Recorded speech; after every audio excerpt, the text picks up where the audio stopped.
Now, these days, treatments like Botox and lip fillers are available on high streets all over the UK. The aesthetics industry, as it's known, is worth billions of pounds. Yes, despite their growing popularity, these types of cosmetic procedures can still be risky, especially if they're not carried out by a trained professional. Well, the former Love Island star Olivia Attwood has been investigating the reasons that people go under the knife, as well as opening up about her own experience. I've been in contact with a girl that is a lip filler veteran, yet has only just turned 18. Hello. Your name's Honey, isn't it? Yeah. What a gorgeous name.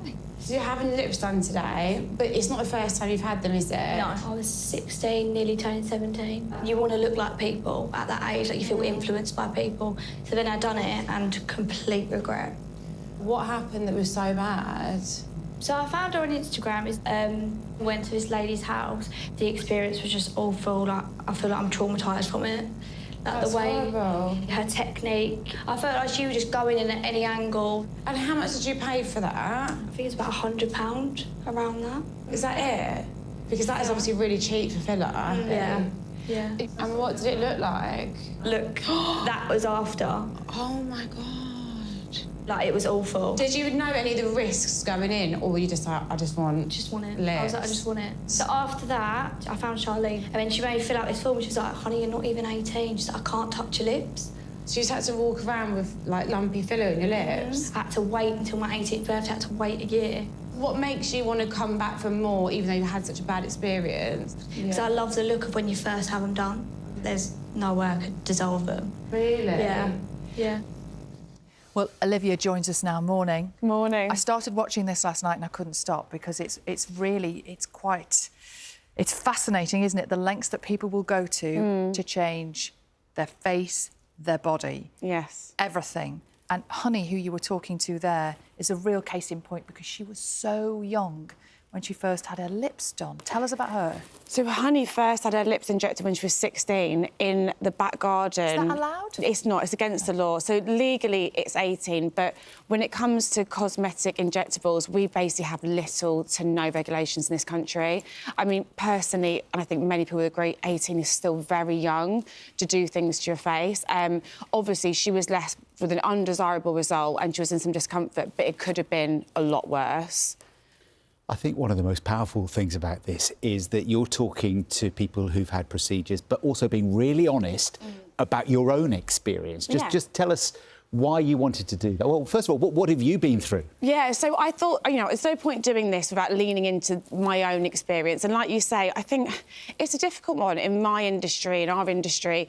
I understand why people deny doing cosmetic work because you're kind of damned if you do, damned if you don't. People are going to have an opinion either way. So I was very open about doing a breast augmentation when I was much younger, in my 20s, my early 20s, and it was something I rushed into. I went far too big. I wanted it done affordably and I wanted it done yesterday. And what I found from doing the doc is that's the approach a lot of young people take with cosmetic surgery because we feel invincible. And now, you know, in my 30s, I'm much more aware of my health and, you know, how precious that is and doing the research for making such a big decision. And what's fascinating in the documentary is you talk to women particularly who don't just have one thing done, they have one thing done and that doesn't quite make them happy. Yes. So they go maybe have it done again or have the next thing done and that doesn't quite make them happy. Yeah. How much of this is... do you think people maybe need to stop and really think about, you know, what's going on with their own mental health, I guess? 100%, and I think there's some responsibility onto surgeons for that too. I had a really great chat with one of the surgeons and he said that when he, you know, does a consultation with someone, he's always trying to catch their vibe, what is going on in their life. Because if someone is deeply unhappy, they've suffered a trauma, they've had a loss recently, and they're like, I'm going to go to a facelift.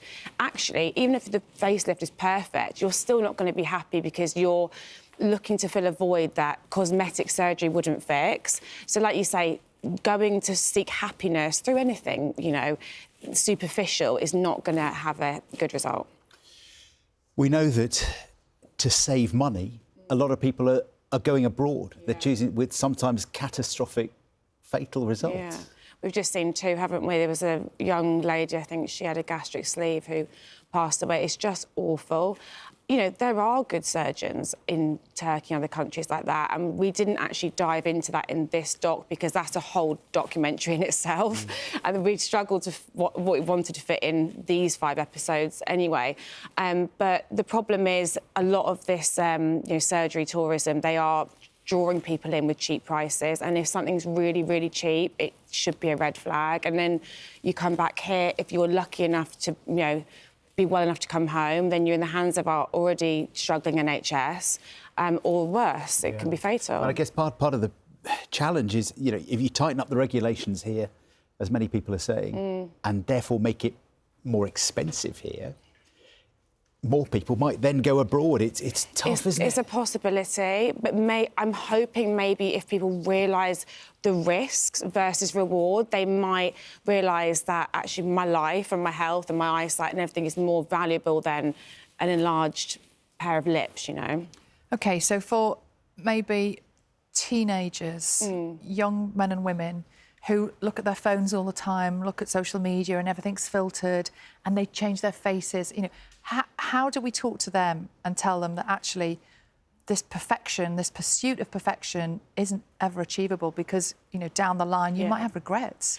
I think the first thread that you see throughout this series is that perfection doesn't exist. It's in the eye of the beholder, and everyone's definition of perfection is different. So trying to seek it will be kind of a fruitless journey. And I think it's about educating our young men and women that what they see online might not be real. I don't think, you know, Instagram culture or filters are going anywhere anytime soon. I think it's more about explaining to young people what they're looking at. Yeah. And also, in the midst of all of this, you know, we see you going and having your own procedures on your face. So you must still be happy to do a bit. For me, I'm, you know, in my 30s, I always visit, you know, a medical practitioner who's a doctor. I do bits and bobs. You know, I'm in an industry where I openly admit I look at my face way more than anyone should. And there's things that I do that make me feel good and make me feel confident. And, you know, I've gone too far in the past and that's lesson learned. And now I think I'm in a sweet spot where I'm... You've dissolved your lips. Yes. So a lot... Before my wedding, I was like, right, I think I'm going to... Because, again, trends around this stuff and we shouldn't be doing stuff to our bodies. And I'm first hands up to admit I did that, is we shouldn't be doing permanent things to ourselves for a trend. And I thought, I don't want to get married and look back and be like, what were those bee sting lips? So I dissolved a large amount of it, not all of it, I'll be honest. And now, yeah, you know, I do certain things to make myself feel good, but I go to a doctor and I take it slower.